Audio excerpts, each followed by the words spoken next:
പഴശ്ശിയുടെ യുദ്ധം കമ്പനി കാണാനിരിക്കുന്നതേ ഉള്ളൂ. ഈ ഒരു സിനിമ ഡയലോഗ് നിങ്ങളെല്ലാവരും ഓർക്കുന്നുണ്ടാവും. അതേ ഒരു അവസ്ഥയാണ് ഡിജിറ്റൽ ഫോട്ടോഗ്രാഫി മേഖലയിൽ ഡിജിറ്റൽ സെൻസറുകളുടെ റെസൊല്യൂഷൻ തീരുമാനിക്കുന്ന കാര്യത്തിൽ കമ്പനികൾ കൈക്കൊണ്ടിരിക്കുന്നത്. അതായത് ഡിജിറ്റൽ സെൻസറുകളുടെ റെസൊല്യൂഷന്റെ കാര്യത്തിൽ കമ്പനികൾ തമ്മിൽ ഒരു യുദ്ധം തന്നെ നടക്കുന്നുണ്ട്. ഞാൻ റഷീദ് തായലാർ, ഫോട്ടോഗ്രാഫി മലയാളത്തിൻ്റെ പുതിയൊരു എപ്പിസോഡിലേക്ക് ഏവർക്കും സ്വാഗതം.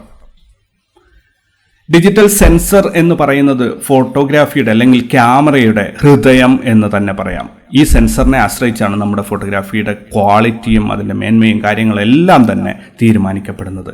ആദ്യകാലത്ത് ഡിജിറ്റൽ ഫോട്ടോഗ്രാഫിയുടെ തുടക്കത്തിൽ 1 മെഗാ പിക്സലുള്ള ഒരു സെൻസർ നിർമ്മിക്കുക എന്നത് വർഷങ്ങളെടുക്കുന്ന വളരെയധികം ബുദ്ധിമുട്ടുള്ള ഒരു കാര്യമായിരുന്നു. എന്നാൽ 1 മെഗാ പിക്സലിന്റെ സെൻസർ വിപണിയിൽ ഇറങ്ങിയതോടുകൂടി ഡിജിറ്റൽ ഫോട്ടോഗ്രാഫിയിൽ ഒരു വിപ്ലവം തന്നെ സൃഷ്ടിക്കപ്പെട്ടു. 1 മെഗാ പിക്സലിൽ നിന്നും 5 മെഗാ പിക്സലിലേക്ക് പ്രൊഫഷണൽ ക്യാമറകൾ മാറിയതോടെ ഫിലിം എന്ന ആ ഫോട്ടോഗ്രാഫി മേഖലയോട് എല്ലാവരും ഗുഡ് ബൈ പറഞ്ഞു. പിന്നീട് 5 മെഗാ പിക്സൽ എന്നത് 10 ആയി, 12 ആയി, 16 മെഗാ പിക്സലിന്റെ പ്രൊഫഷണൽ ക്യാമറകൾ ഒട്ടുമിക്ക ആൾക്കാരും ഉപയോഗിച്ചു തുടങ്ങി. അതോടുകൂടി ഫിലിം എന്നത് മാർക്കറ്റിൽ ഇല്ലാത്ത ഒരവസ്ഥയിലായി. അതായത് സാധാരണ വെഡ്ഡിംഗ് ഫോട്ടോഗ്രാഫി ഒക്കെ ചെയ്യുന്ന ആൾക്കാരുടെ കയ്യിൽ ഫിലിം ക്യാമറ ഇല്ലാത്ത ഒരവസ്ഥയെ പൂർണ്ണമായും ഡിജിറ്റൽ ക്യാമറ ഈ മേഖല കൈയടക്കി. പിന്നീട് 16 മെഗാ പിക്സലിൽ നിന്നും 22 മെഗാ പിക്സലിലേക്ക് ഒരു ജമ്പ് ഉണ്ടായി. പ്രൊഫഷണൽ ക്യാമറകൾ ഒട്ടുമിക്കതും 22 മെഗാ പിക്സൽ, 20, 22, 24 മെഗാ പിക്സൽ എന്ന റേഞ്ചിലോട്ട് മാറി അല്ലെങ്കിൽ അപ്ഗ്രേഡ് ചെയ്തു.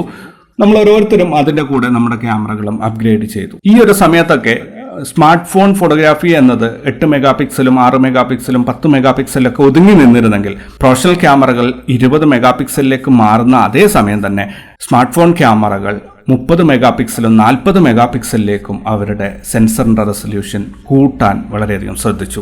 അതോടുകൂടി ഈ ഒരു മത്സരയോട്ടത്തിൽ സ്മാർട്ട് ഫോണുകൾ വളരെയധികം മുന്നിൽ പോവുകയും പ്രൊഫഷണൽ ക്യാമറകൾ പിന്നിലാവും, റെസൊല്യൂഷന്റെ കാര്യത്തിൽ പിന്നിലാവുകയും ചെയ്തു. എന്നാൽ ചിത്രത്തിന്റെ ക്വാളിറ്റിയുടെ കാര്യത്തിൽ പ്രൊഫഷണൽ ക്യാമറയെ വെല്ലാൻ ഈ സ്മാർട്ട് ഫോണുകൾക്ക് സാധിച്ചില്ല. ഇത്രയൊക്കെയാണ് ചരിത്രം. എങ്കിലും ഇനി വരാൻ പോകുന്നത് ഒരു ശക്തമായ യുദ്ധം തന്നെയാണ്, അല്ലെങ്കിൽ കടുത്ത മത്സരമാണ് ഇനി വരാൻ പോകുന്നത്. ആദ്യകാലത്ത് ഡിജിറ്റൽ ഫോട്ടോഗ്രാഫിയുടെ ലോകത്ത് ഏതാനും കമ്പനികൾ മാത്രമേ ഉണ്ടായിരുന്നുള്ളൂ. പക്ഷേ ഇന്ന് ഒട്ടനവധി കമ്പനികൾ ഈ മേഖലയിലേക്ക്, ക്യാമറ നിർമ്മാണ മേഖലയിലേക്ക് കടന്നു വന്നിട്ടുണ്ട്. അതുകൊണ്ട് തന്നെ സെൻസറിന്റെ റെസൊല്യൂഷൻ കൂട്ടുന്ന കാര്യത്തിൽ ഓരോ കമ്പനികളും ഭയങ്കരമായ മത്സരത്തിന് ഒരുങ്ങി നിൽക്കുകയാണ്. ഇന്ന് ഈ മത്സരത്തിന്റെ അവസാന ഘട്ടം എന്ന് പറയാൻ സാധിക്കില്ലെങ്കിലും ഈ ഒരു ഘട്ടത്തിൽ ക്യാനണും സോണിയും തമ്മിലാണ് മത്സരിച്ചുകൊണ്ടിരിക്കുന്നത്. നിക്കോൺ ഇഷ്ടപ്പെടുന്ന ആൾക്കാർ ദയവായി ക്ഷമിക്കുക, കാരണം നിക്കോണിന് വേണ്ടി ഇപ്പോഴും സെൻസർ നിർമ്മിക്കുന്നത് സോണിയാണ്. അതുകൊണ്ട് തന്നെ ഈ ഒരു മത്സരത്തിൽ അവർക്ക് മുന്നേറ്റം കുറവാണ്. പക്ഷേ ക്യാമറ ഡിജിറ്റൽ ഇമേജിംഗ് മേഖലയിൽ ഒരു പ്രധാനപ്പെട്ട പങ്കുവഹിക്കുന്ന ഒരു കമ്പനിയാണ് നിക്കോൺ. പക്ഷേ സെൻസറിന്റെ റെസൊല്യൂഷൻ കൂട്ടുന്ന കാര്യത്തിൽ സോണിയും ക്യാനണും തമ്മിലാണ് മത്സരം നടക്കുന്നത്. ആദ്യകാലത്ത് 20 മെഗാ പിക്സൽ, 24 മെഗാ പിക്സൽ എന്ന റേഞ്ചിൽ സോണിയും ക്യാനണും നിന്നുകൊണ്ടിരിക്കുന്ന സമയത്ത് ക്യാനൺ 45 മെഗാ പിക്സലിന്റെ സെൻസർ, ഫുൾ ഫ്രെയിം സെൻസർ മാർക്കറ്റിലിറക്കി ഒരു വിപ്ലവം കൊണ്ടുവരാൻ ശ്രമിച്ചെങ്കിലും അത് അത്ര തന്നെ വളരെയധികം ജനശ്രദ്ധ ആകർഷിച്ചില്ല. എന്തോ കാരണങ്ങൾ കൊണ്ട് തന്നെ അത് അത്രയധികം മുന്നോട്ട് പോയില്ല.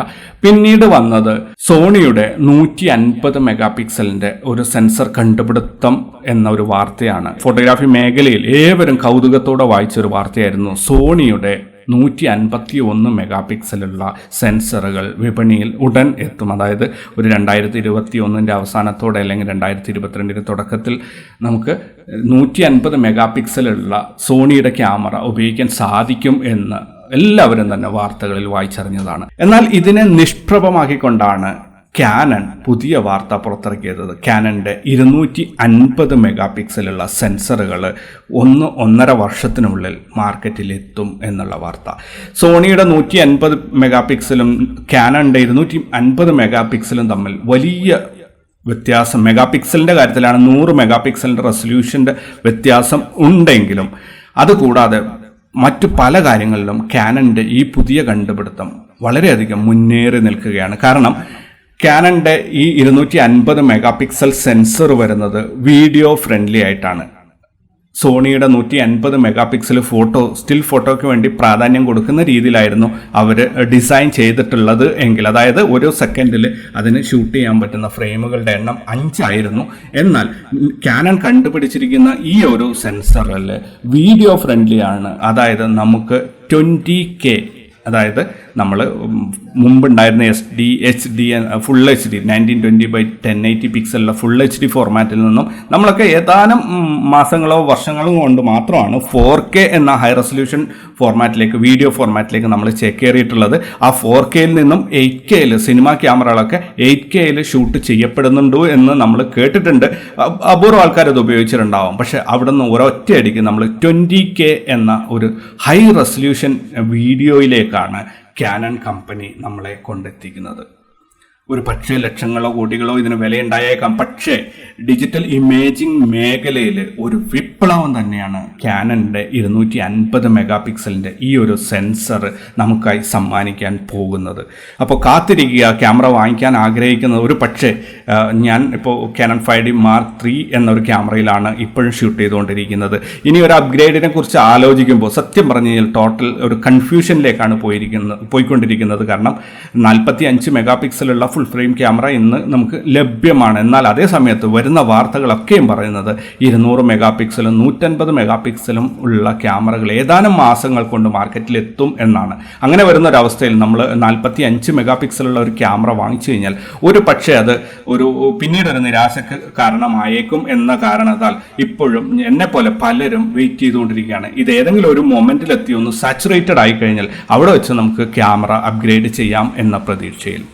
തീർച്ചയായിട്ടും കമ്പനികളുടെ ഈ ഒരു ശീതയുദ്ധം അല്ലെങ്കിൽ റെസൊല്യൂഷൻ കൂട്ടുന്നതിലുള്ള ഈ ഒരു മത്സരം ഓരോ സാധാരണ വെഡ്ഡിംഗ് ഫോട്ടോഗ്രാഫർ അല്ലെങ്കിൽ ഈവൻറ്റ് ഫോട്ടോഗ്രാഫറെയും വലിയ ഒരു പ്രതിസന്ധിയിലേക്കാണ് തള്ളിവിടുന്നത്. കാരണം ഒരു ക്യാമറ അപ്ഗ്രേഡ് ചെയ്യാൻ ആഗ്രഹിക്കുന്ന ആൾക്കാർക്ക് ഒരു മാസം, അത് പുതിയ ക്യാമറ വാങ്ങിച്ചു ഒരു മാസം കൊണ്ട് തന്നെ അതിനേക്കാളും ഡബിൾ റെസൊല്യൂഷനുള്ള മറ്റൊരു ക്യാമറ അതേ വിലയിൽ മാർക്കറ്റിലെത്തുമ്പോൾ ഇത് വളരെയധികം പ്രതിസന്ധിയാണ് ഓരോ പ്രൊഫഷണൽ ഫോട്ടോഗ്രാഫറിനെ സംബന്ധിച്ചിടത്തോളം ഉണ്ടാക്കി തീർക്കുന്നത്. അപ്പോൾ എനിക്ക് നിങ്ങളോട് പറയാനുള്ള ഒരു കാര്യം, നിങ്ങൾ എടുക്കുന്ന ക്യാമറയുടെ റെസൊല്യൂഷനേക്കാളും കൂടുതൽ നിങ്ങൾ ഫോട്ടോഗ്രാഫിയാണ് ചെയ്യുന്നതെങ്കിൽ നിങ്ങളുടെ ആൽബം അല്ലെങ്കിൽ നിങ്ങൾ എത്ര സൈസിലാണോ പ്രിന്റ് ചെയ്യുന്നത് അതിനാവശ്യമുള്ള റെസൊല്യൂഷൻ ഉപയോഗിച്ചിട്ട് ക്രിയേറ്റീവായ ഫോട്ടോഗ്രാഫി ചെയ്യാൻ ശ്രമിക്കുക. കമ്പനികളുടെ അവർക്ക് ക്യാമറ മാനുഫാക്ചേഴ്സിന് ആ പ്രൊഡക്റ്റ് സെല്ല് ചെയ്യാൻ വേണ്ട പുതിയ ഐഡിയാസ് അവർ പരീക്ഷിച്ചുകൊണ്ടിരിക്കും. നമ്മുടെ കയ്യിലുള്ള കാശ്, നമ്മൾ ജോലി ചെയ്ത് കിട്ടുന്ന കാശിൽ നിന്ന് നമുക്ക് വാങ്ങിക്കാൻ പറ്റുന്ന ഒരു ക്യാമറ വാങ്ങിക്കുക. ഏറ്റവും നന്നായി ലൈറ്റപ്പ് ചെയ്ത് ക്രിയേറ്റീവായിട്ടുള്ള ഫോട്ടോസ് എടുത്ത് നിങ്ങൾ കസ്റ്റമറിന് നൽകുക. അതിലൂടെ നിങ്ങളുടെ ജീവിതം മുന്നോട്ട് നയിക്കുക. ഈ മത്സരത്തിൽ നിങ്ങൾ പെട്ടുപോകാതിരിക്കുക, ഇതിൽ കൺഫ്യൂസായി പോകാതിരിക്കുക. പുതിയ ക്യാമറ വിശേഷങ്ങളുമായി വീണ്ടും കണ്ടുമുട്ടാം. പതിവ് പോലെ ഞാൻ റഷീദ് തായലാർ.